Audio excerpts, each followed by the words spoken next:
हुकूमती हलकों की तरफ से खबर यह फैलाई जा रही है कि हुकूमत गौर कर रही है कि पेट्रोल की प्राइसेस रिवाइज कर दी जाएं। हुकूमती हलकों में यह बेचैनी भी पाई जाती है कि अब शायद घर के वोट भी नहीं मिलेंगे, लेकिन यह हुकूमत जो अवाम के वोट से नहीं आई, ये अवाम को समझती क्या है? वो शुमाइला राना जो MNA है नून लीग की, उनकी स्टेटमेंट से समझ आती है कि 110 रुपए अगर बढ़ा देते तो क्या उखाड़ लेते, आप क्या कर लेते। और बिल्कुल सच है, ये अवाम कुछ नहीं कर सकती, इस अवाम को ऐसे ही जिंदा रहने की आदत है। अस्सलाम वालेकुम जी, मैं हूं अदील राजा, आप देख रहे हैं मेरा यूट्यूब चैनल। सबसे पहले तो आपने सब्सक्राइब जरूर करना है और अपने फीडबैक से मुझे जरूर आगाह करना है। साथ ही साथ सपोर्ट करना चाहते हैं अगर तो चैनल की मेंबरशिप, सुपर थैंक्स, या फिर ज़्यादा से ज़्यादा कमेंट कीजिए और शेयर कीजिए ये वीडियो को। जनाबे वाला, खबरें अब आ रही हैं कि हुकूमत जी सोच रही है, हुकूमत ने गौर और फिक्र शुरू कर दिया है कि पेट्रोल की प्राइसेस को रिवाइज किया जाए।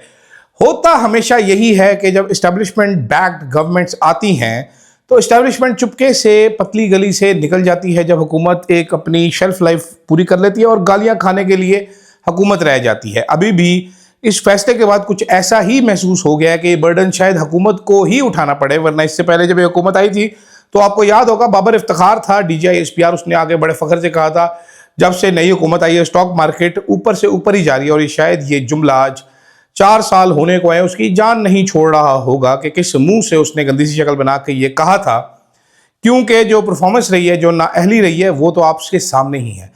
और अब ये जो स्कैम है ये फ्यूल प्राइसेस का, ये फ्यूल प्राइसेस मजबूरी की वजह से नहीं बढ़ाई गई, ये टोटल स्कैम है। ये स्कैम इस हुकूमत के गले पड़ा हुआ है। हुकूमत ने आज एक खबर चंद सहाफियों को दी कि हम गौर कर रहे हैं कि प्राइसेस रिवाइज करें। मैं आपको हकीकत इसकी बताता हूं, ये कोई गौर नहीं कर रहे। इन्होंने जिनको प्रॉफिट देना था, विंडफॉल प्रॉफिट, वो दे चुके हैं।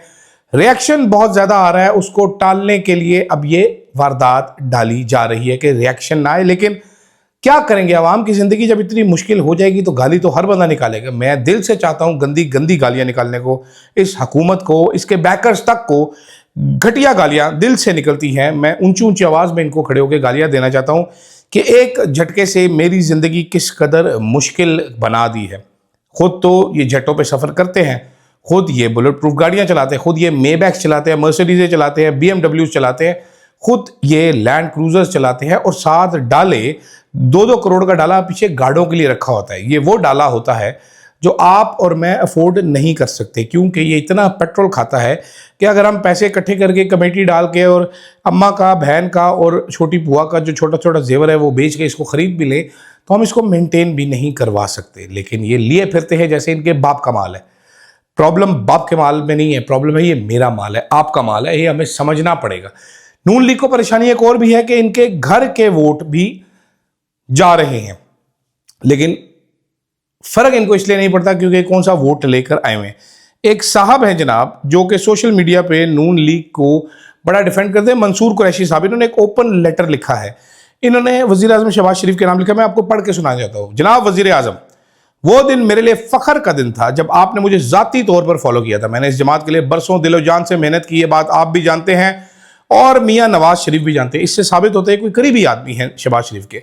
मैंने कभी किसी ओहदे की ख्वाहिश नहीं रखी, बल्कि जब मियां नवाज शरीफ ने बतौर वज़ीर-ए-आज़म मुझे खुद बुलाकर ओहदा ऑफर किया तो चंद दिन बाद मैंने वो भी वापस कर दिया, क्योंकि मेरी नीयत खिदमत थी, ओहदा नहीं। लेकिन आज मुझे अफसोस के साथ कहना पड़ रहा है कि इस हुकूमत की पॉलिसियों ने अवाम की ज़िंदगी मुश्किल बना दी है। ना सिर्फ अवाम बल्कि आपके मुशीरों और ब्यूरोक्रेसी ने हमारा जीना दो भर कर दिया। मैं बिल्कुल एग्री करता हूँ इनकी बात से, लेकिन मत भूले अल्लाह की ज़ात सब देख रही है। जो जुल्म आप और आपकी टीम हम और अवाम के साथ कर रही है उसका हिसाब इंशाल्लाह देना पड़ेगा। वक्त एक सा नहीं रहता, मैं इससे भी बिल्कुल एग्री करता हूँ। इन लोगों को हिसाब देना पड़ेगा और ऐसा हिसाब देना पड़ेगा ये मुंह दिखाने के काबिल नहीं रहेंगे।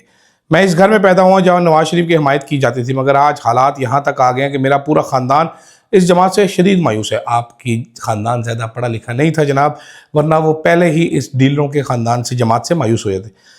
लेकिन आपकी पार्टी को कभी भी सपोर्ट नहीं करेंगे, कभी नहीं। आप जुल्म कर रहे हैं। आज मैं जो आवाज़ उठा रहा हूँ वो किसी ज़ाती मफाद के लिए नहीं बल्कि अवाम के लिए, और शायद ये इस हमायत का कुफ़ारा है जो हमने बरसों इस जमात के लिए की। आपसे माजरत, आपको और आपकी टीम को तो मैं कभी माफ़ नहीं करूँगा। मैं अपना मामला अल्लाह पे छोड़ता हूँ। इनके दिल पे कुछ लगी होगी, लेकिन ये पेट्रोल के ऊपर बड़े दिनों से आवाज़ उठा रहे थे जनाब, ठीक ठाक। अच्छा, खबर अब ये है जनाब वाला कि पंजाब के पास तकरीबन 30,000 सरकारी गाड़ियां हैं। ठीक है, सिंध में 20,000 गाड़ियां हैं और 8,000 गाड़ियां बलूचिस्तान में। वफाक के पास भी 15,000 गाड़ियां हैं। फ़ारूक सलीम साहब, डॉक्टर फ़ारूक सलीम साहब, इन्होंने हिसाब किताब लगाया कि कुल मिला के टोटल 1 लाख गाड़ी है हुकूमत पाकिस्तान के पास और ये तकरीबन 8,35,000 लीटर पर डे कंज्यूम करती हैं और एनुअल फ्यूल कॉस्ट है इनकी 95 अरब रुपया, यानी कि हुकूमत पाकिस्तान करीबन 100 अरब रुपए का पेट्रोल हमारे पैसों से लोगों को सरकारी मुफ्त बांटती है। ये जनाब वाला यहाँ पर हो रहा है और ऊपर से इनकी ऑडेसिटी देखिए ये हमें लेक्चर भी देते हैं, झाड़ते हैं। ऑडेसिटी ये देखिए कि ये सोहेल अफरीदी के पास पेशावर चला गया, ये जो औरी वजीर ख़जाना है वो पेशावर चला गया बताने के लिए, सूरत हाल पे लेक्चर देने के लिए। आगे से उसने टक्का करारा सा जवाब दिया कि भाई हम यहाँ पर पहले ही ऑस्टेरिटी मेजर्स ले रहे हैं, हमें तो हेलीकॉप्टर हमारा गिर गया था, हमने वो नहीं खरीदा। मैंने सबको कहा है कि भाई जूम मीटिंग पे आओ, दफ्तर आने की ज़रूरत नहीं है, जो दूर है यहाँ पर मीटिंगों के लिए फिजिकली प्रेजेंट होने की आपको ज़रूरत नहीं है। आप अपने देखिए, मुझे लेक्चर मत झाड़ें। आप जो जहाज़ ले रहे हैं, ख़रीद रहे हैं, 11 अरब का मरियम जहाज़ ले रही है, डॉलरों में पायलटों को तनख्वाहें दी जा रही है, ये कोई गरीब मुल्क तो नहीं लगता। इस मुल्क में जो अय्याशियों का लेवल है वो गरीब तो बिल्कुल नहीं है, शहाना तरीन है। मतलब आप हिसाब लगाइए, सिर्फ तैयारों का, प्राइवेट जेट्स का हिसाब लगाइए। वज़ीर आज़म के पास है, हेलीकॉप्टर हैं, मैडम मरीम नवाज़ के पास एक जेट था, 2 हेलीकॉप्टर थे, एक और जेट खरीद लिया। बलूचिस्तान में भी है, वज़ीर आला सिंध के पास भी है, आर्मी चीफ के पास फ्लीट है पूरा, अल्लाह का हुक्म से DGI को भी जेट मिल जाता है, एयरफोर्स वाले के पास भी है, नेवी वाले ने भी रखे होंगे मुझे पता नहीं, लेकिन होना तो चाहिए ज़रूरी, ज़ाहिरी बात है। मोहसिन नकवी के पास भी जेट है। तो आप ज़रा अंदाज़ा लगाए, ये मुल्क है कि मासी का वेड़ा है, यहाँ पर अवाम के पास कुछ नहीं है, जो जुल्म ये ढा रहे हैं। और ऊपर से शुमाइला राना, उन्होंने राय साकिब के प्रोग्राम में बताया कि शुक्र करें 55 रुपये बढ़ाइए, 110 बढ़ा लेते तो आप क्या कर लेते। ये वो सोच है, ये वो फ़लसफ़ा है, ये वो क्रोफर है, ये वो तकब्बुर है जो नज़र आता है इन लोगों का कि किस कदर तकब्बुर की मारी हुई है नून लीग। अब इस मुल्क को अपने बाप का माल समझ के लूटते खसूटते हैं। उसके बाद बेचारे राय साकिब ने क्लैरिफिकेशन डाल दी कि बेसिकली शुमाइला राना का कहने का मकसद ये था, जाहिर बात है उसके प्रोग्राम में गेस्ट आती है, उसने क्लैरिफाई, इसको फ़ोन करके प्रेशर कर रहे होंगे बिला वजह, उसने ट्वीट डाल दिया होगा कि नहीं उनका मतलब ये था, मतलब उसका वही था कि आपने क्या पट लेना था। उसकी वजह क्या है, आप फुद्दू हैं, आपने उठना नहीं है, आपने अपने घर से बाहर नहीं निकलना, आपने उधर ही वड़े रहना है।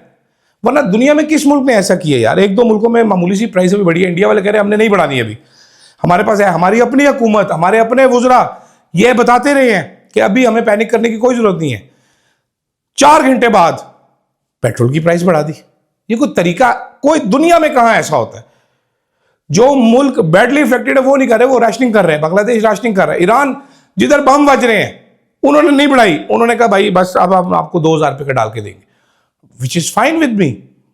रोज मिल तो रहा है, रोज लाइन में लग के डलवा लेंगे यार, पैसे नहीं बढ़ा, इंडिया नहीं बढ़ा रहा, बांग्लादेश कह रहा है हम राशनिंग कर देंगे जी फ्यूल की, जो हमारे पे पड़ा हम इसी से गुजारा चलाएंगे, हम जरा ज्यादा अरसे के लिए काम चला लेंगे। ये आप राशनिंग कर दो, आपको जी 3 महीने चलाएंगे हम ये फ्यूल। तो पागल थे पुत्र हो तुसी लोग, ये कोई नॉर्मल आदमी करता है?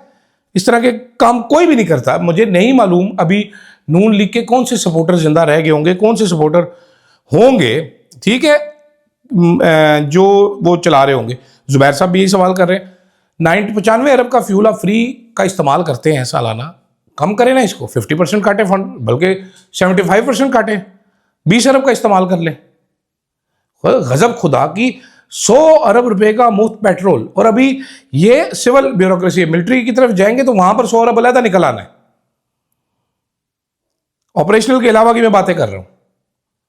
तो इस मुल्क को कम लूटे, मेहरबानी करें, खाएं जरूर, बड़ा टेस्टी है, खाएं, आहिस्ता आहिस्ता खाएं, इस तरह एकदम से बड़े बड़े नवाले ना लगाएं, जल्दी खत्म हो जाएगा। आहिस्ता आहिस्ता इत्मीनान से बाप का माल समझ के जरूर खाएं, लेकिन आराम से, तमीज से, नैपकिन से मुंह पोंछ लें, थोड़ा सा खाते टाइम पे थोड़ा हल्का सा सुकून कर लें, कोई ऐसा मसला नहीं है, कोई यकीन करें कोई मसला नहीं, खाएं, आपको कोई रोकने वाला नहीं है। ये मेरा ख्याल है कि नालायक तरीन हुकूमत को ये एस्टेब्लिशमेंट इस टाइम बैक कर रही है, इससे ज़्यादा नालायक तरीन हुकूमत इस एस्टेब्लिशमेंट को मिल नहीं सकती थी।